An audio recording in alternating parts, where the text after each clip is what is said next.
শ্রীমদ্ ভগবদ্ গীতা সপ্তম অধ্যায় জ্ঞান বিজ্ঞান যোগ। শ্লোক 1। শ্রী ভগবান বললেন, হে পার্থ, আমাতে আসক্ত চিত্ত হয়ে আমাতে মনোনিবেশ করে যোগাভ্যাস করলে কিভাবে সমস্ত সংশয় থেকে মুক্ত হয়ে আমাকে জানতে পারবে তা শ্রবণ করো। শ্লোক 2। আমি এখন তোমাকে বিজ্ঞান সমন্বিত এই জ্ঞানের কথা সম্পূর্ণরূপে বলবো, যা জানা হলে এই জগতে আর কিছুই জানবার বাকি থাকে না। শ্লোক 3। হাজার হাজার মানুষের মধ্যে কদাচিৎ কোনো একজন সিদ্ধি লাভের জন্য যত্ন করেন, আর সেই প্রকার যত্নশীল সিদ্ধদের মধ্যে কদাচিৎ একজন আমাকে অর্থাৎ আমার ভগবৎ স্বরূপকে তত্ত্বত অবগত হন। শ্লোক 4। ভূমি, জল, বায়ু, অগ্নি, আকাশ, মন, বুদ্ধি ও অহংকার এই 8 প্রকারে আমার ভিন্না জড়া প্রকৃতি বিভক্ত। শ্লোক 5। হে মহাবাহ, সেই নিকৃষ্টা প্রকৃতি ব্যতীত আমার আরেকটি উৎকৃষ্টা প্রকৃতি রয়েছে। সেই প্রকৃতি চৈতন্য স্বরূপা ও জীবভূতা।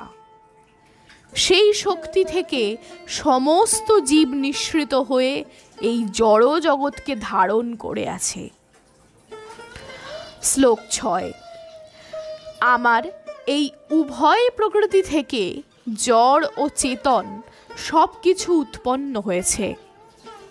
অতএব নিশ্চিতভাবে জেনে রেখো যে আমি সমস্ত জগতের উৎপত্তি ও প্রলয়ের মূল কারণ।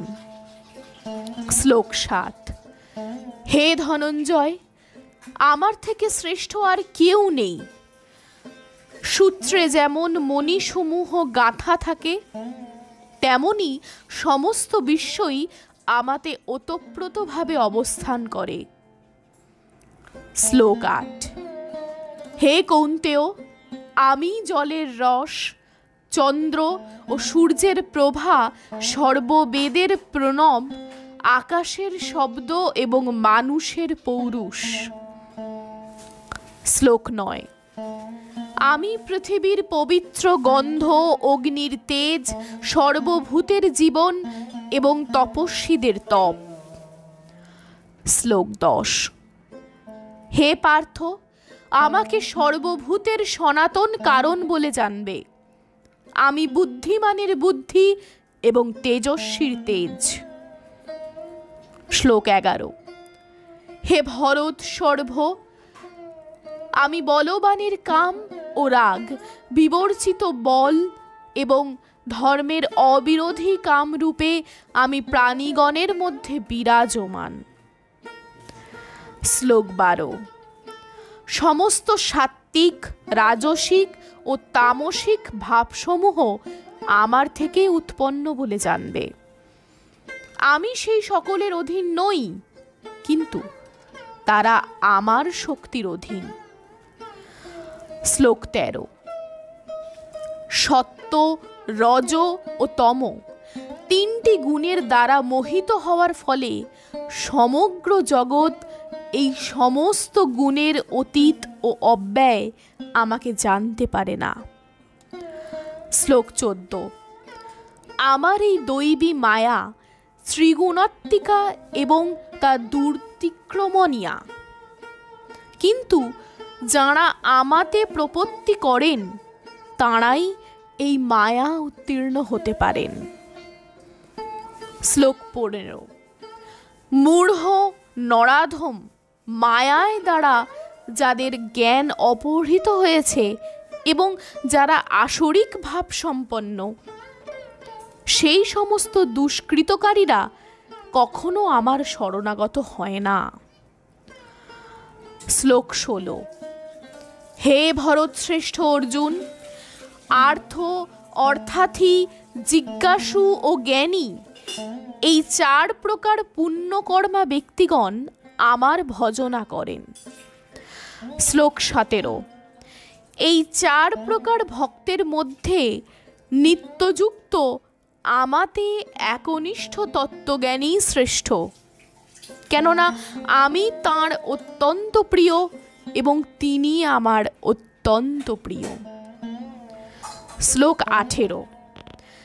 এই সকল ভক্তেরা সকলেই নিঃসন্দেহে মহাত্মা, কিন্তু যে জ্ঞানী আমার তত্ত্বজ্ঞানে অধিষ্ঠিত, আমার মতে তিনি আমার আত্মস্বরূপ।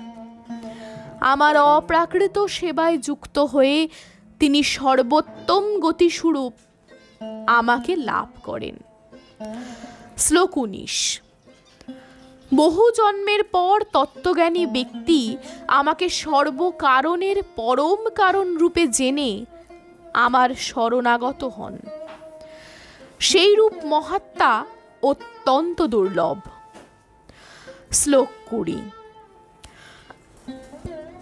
জড়, কামনা, বাসনার দ্বারা যাদের জ্ঞান অপহৃত হয়েছে, তারা অন্য দেবদেবীর শরণাগত হয় এবং তাদের স্বীয় স্বভাব অনুসারে বিশেষ নিয়ম পালন করে দেবতাদের উপাসনা করে। শ্লোক 21। পরমাত্মারূপে আমি সকলের হৃদয়ে বিরাজ করি। যখনই কেউ দেবতাদের পূজা করতে ইচ্ছা করে, তখনই আমি সেই ভক্তের তাতেই অচলা শ্রদ্ধা বিধান করি। শ্লোক 22। সেই ব্যক্তি শ্রদ্ধাযুক্ত হয়ে সেই দেবতার আরাধনা করেন এবং সেই দেবতার কাছ থেকে আমারই দ্বারা বিহিত কাম্য বস্তু অবশ্যই লাভ করেন। শ্লোক 23। অল্পবুদ্ধি ব্যক্তিদের আরাধনা লব্ধ সেই ফল অস্থায়ী। দেবোপাসকগণ দেবলোক প্রাপ্ত হন, কিন্তু আমার ভক্তেরা আমার পরম ধাম প্রাপ্ত হন। শ্লোক 24। বুদ্ধিহীন মানুষেরা যারা আমাকে জানে না, মনে করে যে আমি পূর্বে অব্যক্ত নির্বিশেষ ছিলাম, এখন ব্যক্তিত্ব পরিগ্রহ করেছি, তাদের অজ্ঞতার ফলে তারা আমার অব্যয় ও সর্বোত্তম পরম ভাব সম্বন্ধে অবগত নয়। শ্লোক 25। আমি মূঢ় ও বুদ্ধিহীন ব্যক্তিদের কাছে কখনো প্রকাশিত হই না। তাদের কাছে আমি আমার অন্তরঙ্গা শক্তি যোগমায়ার দ্বারা আবৃত থাকি, তাই তাঁরা আমার অজ ও অব্যয় স্বরূপকে জানতে পারে না। শ্লোক 26। হে অর্জুন, পরমেশ্বর ভগবান রূপে আমি অতীত, বর্তমান ও ভবিষ্যৎ সম্বন্ধে সম্পূর্ণরূপে অবগত। আমি সমস্ত জীব সম্বন্ধে জানি, কিন্তু আমাকে কেউ জানে না। শ্লোক 27। হে ভারত, হে পরন্তপ, ইচ্ছা ও দেশ থেকে উদ্ভূত দ্বন্দ্বের দ্বারা বিভ্রান্ত হয়ে সমস্ত জীব মোহাচ্ছন্ন হয়ে জন্মগ্রহণ করে। শ্লোক 28। যে সমস্ত পুণ্যবান ব্যক্তির পাপ সম্পূর্ণরূপে দূরীভূত হয়েছে এবং যারা দ্বন্দ্ব মোহ থেকে মুক্ত হয়েছেন, তাঁরা দৃঢ় নিষ্ঠার সঙ্গে আমার ভজনা করেন। শ্লোক 29। যে সমস্ত বুদ্ধিমান ব্যক্তি জরা ও মৃত্যু থেকে মুক্তি লাভের জন্য আমাকে আশ্রয় করে যত্ন করেন, তাঁরা প্রকৃতপক্ষে ব্রহ্মভূত, কেননা তাঁরা অধ্যাত্ম তত্ত্ব ও কর্মতত্ত্ব সব কিছু সম্পূর্ণরূপে অবগত। শ্লোক 30। যাঁরা অধিভূত তত্ত্ব, অধিদৈব তত্ত্ব ও অধিযোগ্য তত্ত্ব সহ আমাকে পরমেশ্বর ভগবান বলে অবগত হন, তাঁরা আমাতে আসক্ত চিত্ত, এমনকি মরণকালেও আমাকে জানতে পারেন। শ্রীমদ্ ভগবদ্ গীতা 7ম অধ্যায় জ্ঞানযোগের সারসংক্ষেপ। 7ম অধ্যায়ে ভগবান শ্রীকৃষ্ণ অর্জুনকে জ্ঞান ও বিজ্ঞান সহ ভগবানের স্বরূপকে উপলব্ধি করার উপদেশ দিয়েছেন অধ্যায়ের প্রথম ভাগেই। প্রকৃতপক্ষে ভগবানের স্বরূপতত্ত্বই জ্ঞান এবং উহা অনুভবের বিষয়টিই হল বিজ্ঞান। এই অধ্যায়ে এই দুটি বিষয়ের উপর বিস্তারিত আলোচনা করা হয়েছে বলেই অধ্যায়টির নাম জ্ঞান বিজ্ঞান যোগ রাখা হয়েছে।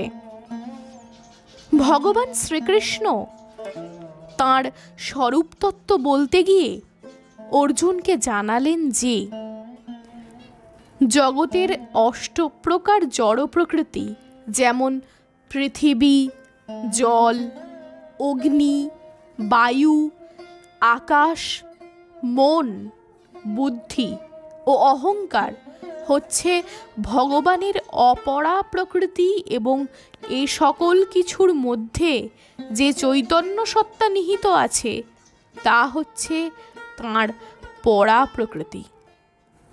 কাজেই তিনি অর্জুনকে শুধালেন যে সমস্ত ভূত এই দুষ্ট প্রকৃতি হতে জাত, আর তিনি হচ্ছেন জগতের উৎপত্তি ও লয়ের কারণ। সুতরাং তিনি প্রকৃতপক্ষে জগতেরই কারণ। এভাবে শ্রীকৃষ্ণ তাঁর স্বরূপ ব্যাপক বিস্তৃতির কথা বলে অতঃপর তিনি ব্যক্ত করলেন যে তাঁর এই স্বরূপ তত্ত্ব তো সাধারণ মানুষ জানতে পারে না, কারণ সাধারণ মানুষ স্বভাবতই ত্রিগুণময়, সত্য, রজ ও তম, ভাবের দ্বারা আচ্ছন্ন ও মোহিত থাকে।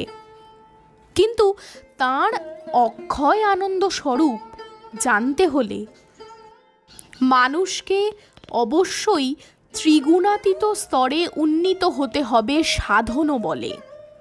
সেটা সম্ভব জ্ঞানী ভক্তগণের পক্ষে, কারণ জ্ঞানী ভক্তগণ অনেক জন্মের পর বাসুদেবী যে সব কিছু, এরূপ জ্ঞান লাভ করে তাকে প্রাপ্ত হন। অবশ্য অল্প বুদ্ধি সম্পন্ন সাধারণ ভক্তগণ জাগতিক সামান্য সুখ সমৃদ্ধির লাভের আশায় নানা দেবদেবীর পূজা অর্চনা করে, তাদের কাম্য বস্তু লাভ করে থাকেন বটে, কিন্তু শ্রীকৃষ্ণকে শুধু সেসব জ্ঞানী ভক্তগণই লাভ করে থাকেন যারা কৃষ্ণ বিনে অন্য কিছু যাচনা করেন না। এভাবেই ভগবান শ্রীকৃষ্ণ জ্ঞানী ভক্তগণ কিভাবে দুষ্কর মায়া পরিত্যাগপূর্বক তাকে সর্বস্ব জেনে ভজনা করে পরিণামে তাকে লাভ করেন তার বর্ণনা প্রদান করে অধ্যায়ের উপসংহার টানেন। জয় শ্রীকৃষ্ণ।